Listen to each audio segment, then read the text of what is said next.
We're here with another episode of Before You Buy, and today we're talking about the much-anticipated Dragon Ball FighterZ. Yes, that's how you pronounce it. I always screw it up. It's not Fighter Z. This is a very interesting game, just because it's a big shift. We've seen a lot of Dragon Ball focused fighters in our years, but this one drops the gameplay of proven stuff like Budokai and Xenoverse to return to a more traditional 2.5D fighter. This time, Bandai Namco paired up with Arc System Works, you know, the guys behind Guilty Gear, to create this really fun, gorgeous, accessible, but also challenging DBZ fighting game. Now, I was gonna wait to bring this up later in the video, but I can't help myself. Look how good this game looks. This is absolutely the most authentic feeling Dragon Ball game experience we've ever seen. And I'm not usually one to boost a game just because of its looks, but I think here it's absolutely warranted. Characters look like they walked right out of the animation, with faithful Toriyama art style and solid voice acting for the English and Japanese versions. Backgrounds explode and break down, characters get roughed up, and it's all just so bright and sharp. Particle effects and explosions and energy rays really help bring it all to life. And even if you haven't watched a single episode of Dragon Ball Z in over 10 years, I guarantee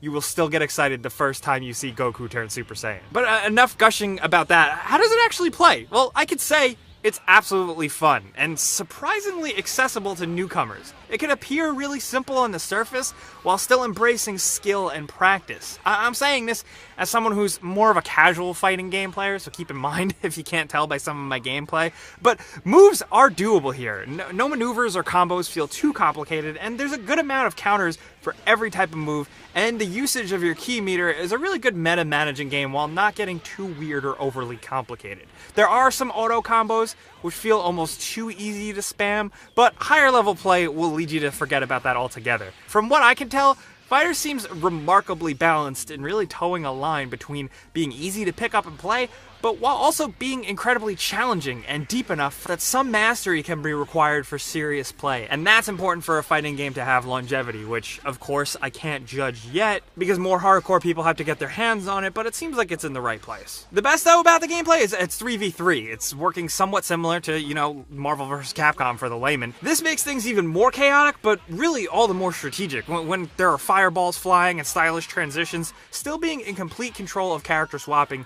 feels really great. And thankfully, there's a great variety of character styles. I think some people may be disappointed to see you can really kind of only swap outfit colors, but there's a good representation of Dragon Ball Z characters and they all kick a surprising amount of ass. Even Yamcha. I can't believe I'm saying this, but I love playing as Yamcha. This all ties in with what I mentioned earlier, the attention to detail to characters and what they all say in either authentic Japanese or English to each other, scuffs and scratches they get after a rough battle, and just certain characters interacting specifically with one another, even with like cool finishing scenes that emulate classic moments from the show. It just makes it all feel that much more rewarding, and I think it'll make fans smile big time. The first thing you get in the package is a story mode. You inhabit Goku's body thanks to a mysterious force, and then an army of clones of all the good guys arrive, and you have to kick their asses, as well as their leader, the new Android 21. All the while dealing with Cell and Frieza returning. Again, it's not the longest, and it's pretty much a sequence of thoughtless battles punctuated by meaningful boss battle and character cutscenes. The animation and voice acting makes the cutscenes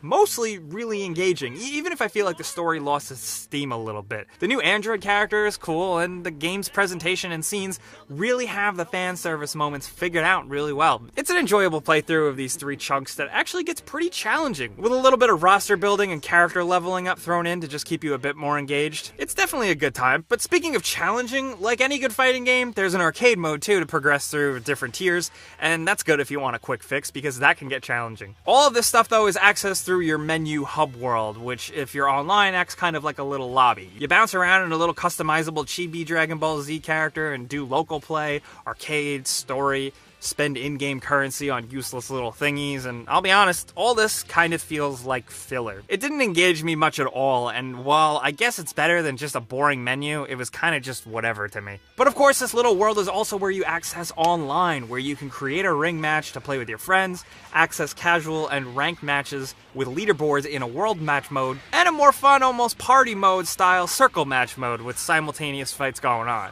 I'll be totally honest though, since launch, it has been tough finding finding a match. We've been playing on Xbox One, and matchmaking has been kind of hit or miss, with us only getting a few matches here and there and getting lucky. It's definitely something to keep in mind if you're buying on launch and hoping to jump in right online. I'm assuming and hoping it'll improve over time after launch, but it's something to be aware of. Because otherwise, you got a real good fighting game here, and a really good Dragon Ball Z game. Fans of both can come together because the game works so hard to please both the hardcore and casual crowd and doesn't actually shoot itself in the foot and screw it up in the process. At least to me, I would definitely look into the game. If you want to train and play tournaments and get hardcore, it seems like you can do that. Or if you're just looking to have a good time and play casually with friends and relive some nostalgia, you're gonna have a good time. That's Dragon Ball FighterZ, or Dragon Ball FighterZ if you're nasty. Let's talk about it down in the comments. I want to hear from you guys what your favorite three-man team is to roll with. If you got a favorite color alternate Goku, let me know. Let's talk about anything fighters down in the comments. I'm very curious to see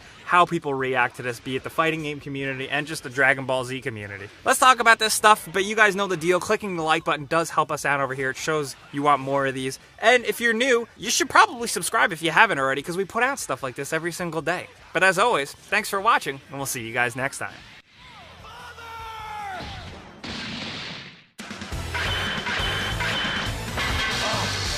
Super Vegeta! Vegeta! Win! That's it, huh? Brace yourself for the coming battle!